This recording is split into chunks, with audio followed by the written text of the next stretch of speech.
সৌমিতা দাশগুপ্তের লেখা গল্প ভালোবাসা কারে কয়। আরও একবার ভেবে দেখতে পারতে দীপা, অন্তত আমার জন্য। কিন্তু আমার যে আর ভাবার কিছু নেই মা। আমি এখন থেকে শুধু আমার জন্য বাঁচতে চাই। খুব স্বাভাবিক গলায় দীপা তার শাশুড়ি মাকে কথাগুলো বলল। সুশোভন মাথা নিচু করে দাঁড়িয়ে রয়েছে। মেয়েটা আজ তাকে হারিয়ে দিয়ে চলে যাচ্ছে, কিন্তু তার আজ কিছুই বলার নেই। বাইরে হর্নের আওয়াজ শুনে দীপা বুঝল পামেলা এসে গেছে। জানলা দিয়ে মুখ বাড়িয়ে বলল, আসছি।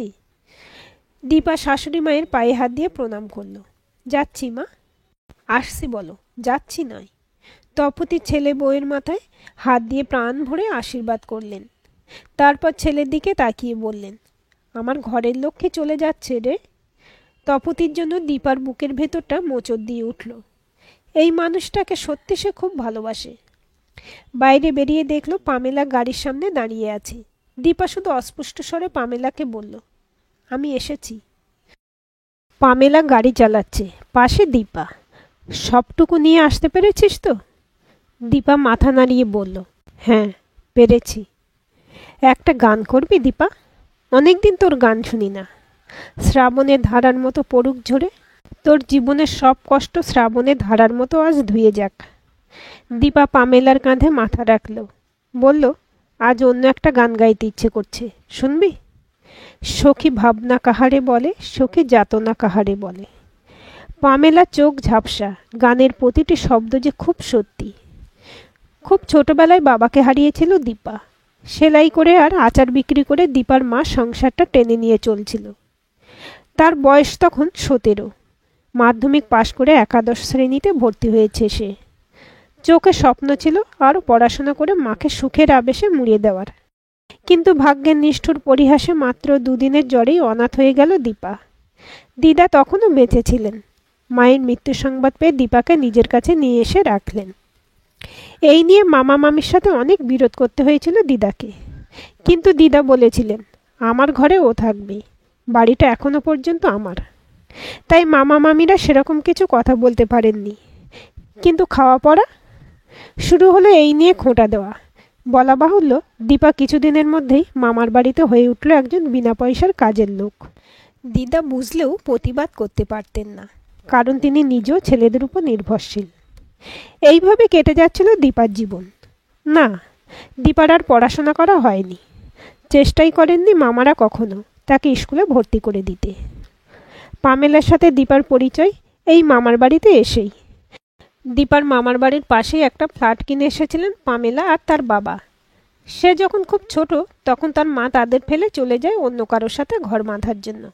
পামেলার মনে পড়ে না তার মাকে, তার কাছে তার বাবাই সব। প্রতিদিন বিকেলে দীপা ছাদে উঠে আকাশের বুকে উড়ে যাওয়া পাখিগুলোকে দেখত আর ভাবত, এই পাখিগুলোই সবচেয়ে সুখী এই পৃথিবীতে। তাদের নেই কোনো ভাবনা, নেই কোনো চিন্তা, শুধু আছে আনন্দ। একটা পাখি হয়ে জন্ম নিলেই বেশ হতো। এই, তোমার নাম কি গো? আমরা এখানে মাস 3-4 হলো এসেছি, কিন্তু কখনো তোমাকে দেখিনি তো। তুমি কি এই বাড়িতে বেড়াতে এসেছো? দোতলার বারান্দা থেকে পামেলা বলল, এটা আমার মামা বাড়ি, তবে এখানে বেড়াতে নয়। মা মারা যাওয়ার পর দিদা আমাকে এখানে নিয়ে এসেছেন। সরি, আমি ঠিক বুঝতে পারিনি। কি হয়েছিল ওনার? এই রকম 2-1 কথা হতেই পামেলার দীপার বন্ধুত্ব হয়ে উঠল। এই বন্ধুত্ব যে এত গাঢ় হবে তা বোধহয় তাদের দুজনেরই অজানা ছিল। যেদিন পামেলা খুব ভালো রেজাল্ট করলো এবং তাকে দূরে পড়তে যেতে হবে এরকমই এক প্রস্তাব রাখলো তার বাবা, সেদিন পামেলা স্পষ্ট জানিয়ে দিয়েছিল বাবাকে সে বাইরে পড়তে যাবে না। দীপা জানতে পেরে পামেলাকে সেদিন বোঝাতে এসেছিল তার বাড়িতে। দেখ পামেলা, তুই চলে গেলে আমারও খুব ফাঁকা ফাঁকা লাগবে, এটা ঠিক। কিন্তু কাকুর কথাটা তোর মেনে নেওয়া উচিত। তোর সামনে এত উজ্জ্বল ভবিষ্যৎ, কেন মানা করছিস দূরে যেতে? কিন্তু সেদিন দীপা এরকম একটা চরম মুহূর্তের জন্য সত্যিই প্রস্তুত ছিল না। পামেলা জড়িয়ে ধরল দীপাকে। আমি তোকে ছাড়া থাকতে পারবো না রে। দীপার ঠোঁটে মুখে সর্বত্র পামেলার ঠোঁটের স্পর্শ। কিছুক্ষণের জন্য অদ্ভুত ভালো লাগায় হারিয়ে গিয়েছিল দীপা। কয়েকটা মুহূর্ত মাত্র। সম্বিত ফিরতেই নিজেকে ছাড়ানোর জন্য পামেলাকে সামান্য ধাক্কা মেরে সরিয়ে দিল দীপা। পাগল হয়ে গেছিস পামেলা? এসব কি করছিস তুই?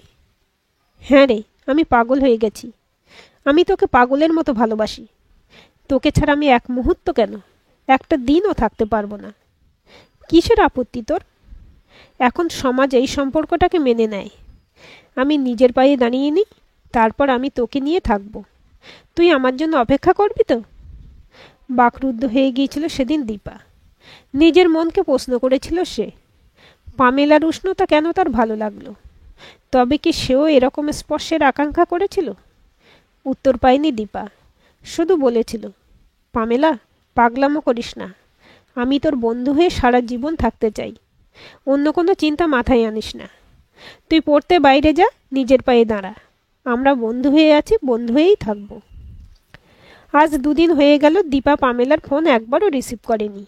বহুবার ফোন করেছে পামেলা। দীপা নিজের মনের সাথে 2 দিন ধরে যুদ্ধ করে চলেছে। পামেলার স্পর্শে কেন কেঁপে উঠেছিল দীপার শরীর? এ প্রশ্নের উত্তর দীপার কাছে নেই। কোনো পুরুষের স্পর্শ সে আজ পর্যন্ত পায়নি। তাই কি পামেলার স্পর্শে এরকম একটা অনুভূতি হলো? নাকি সে মনে মনে পামেলার এই স্পর্শ পাওয়ার জন্য উন্মুখ হয়েই ছিল? কেন এই ভালো লাগা?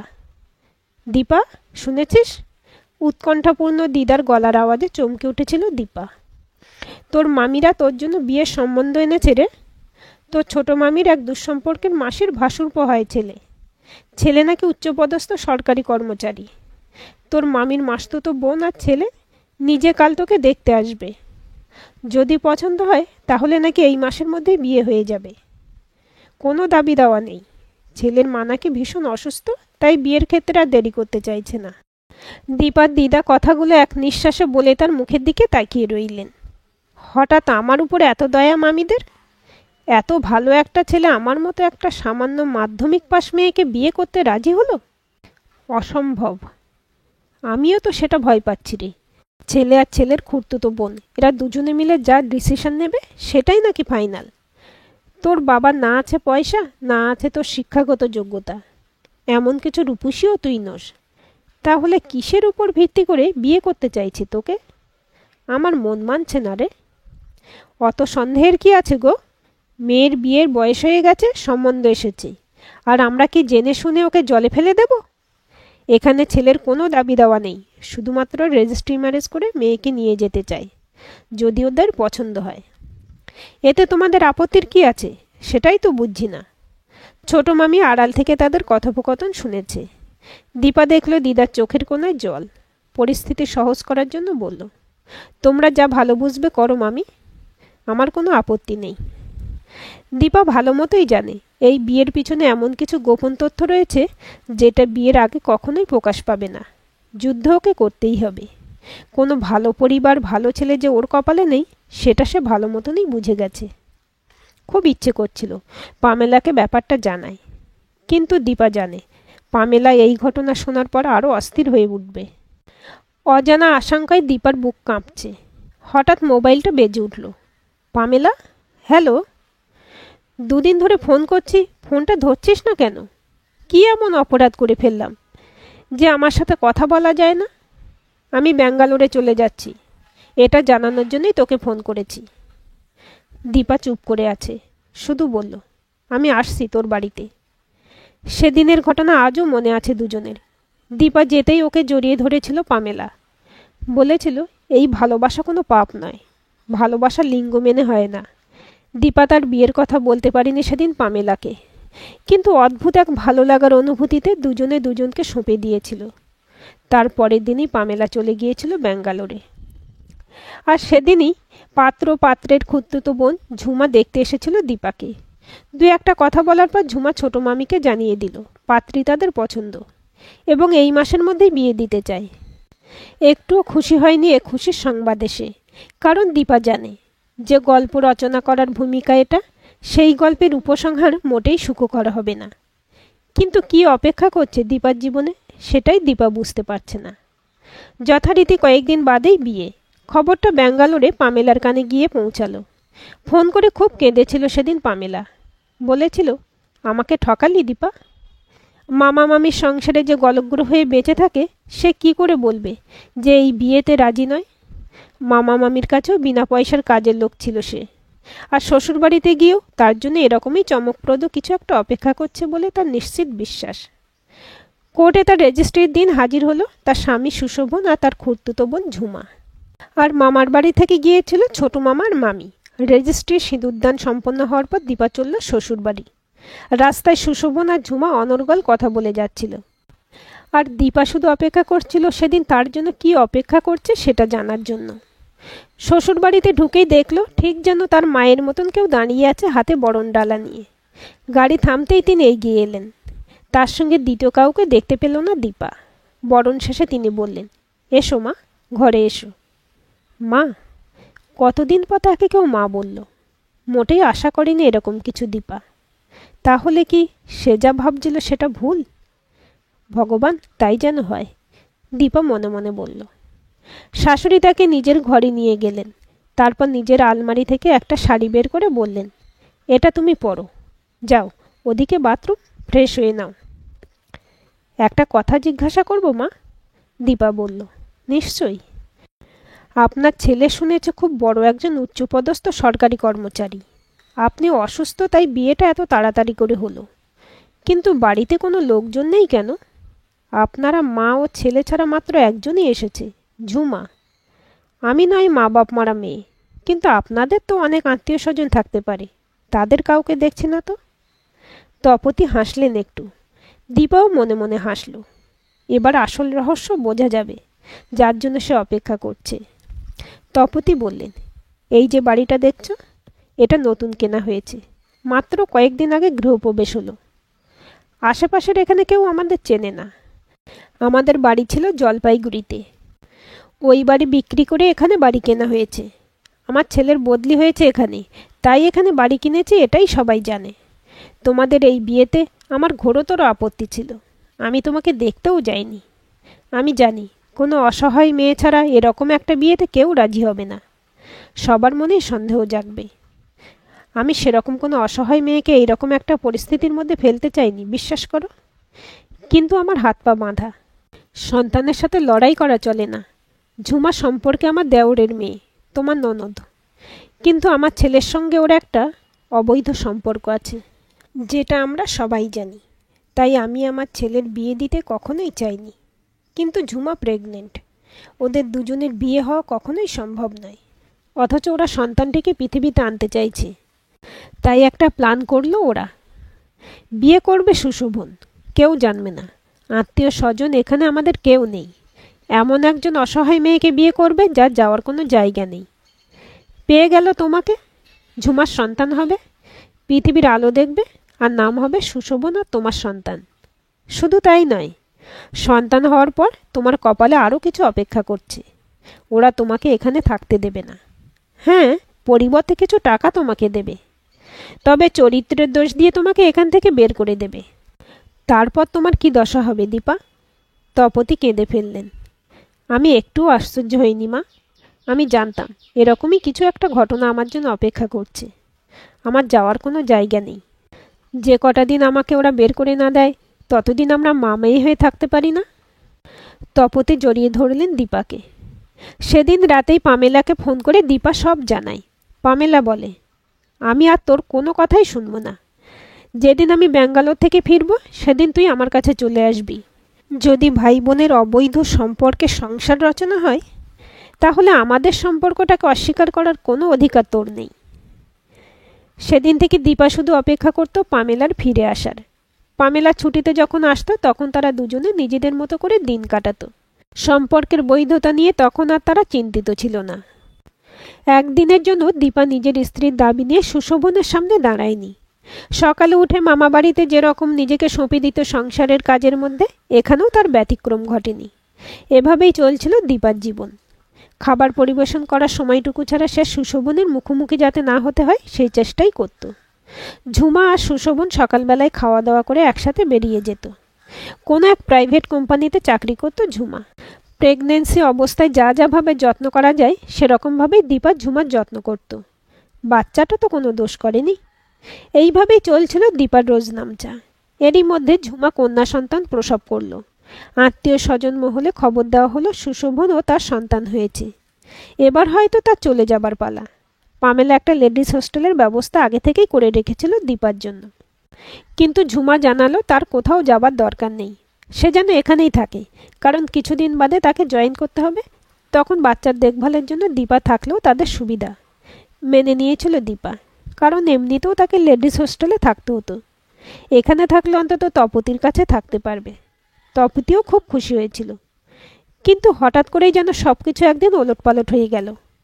সুশোভন সেদিন সময়ের আগেই অফিস থেকে ফিরে আসে। শরীর খারাপ কিনা জিজ্ঞেস করতেই তপতিকে জড়িয়ে ধরে সে কান্নায় ভেঙে পড়ে। ঝুমা তখনও অফিস থেকে ফেরেনি।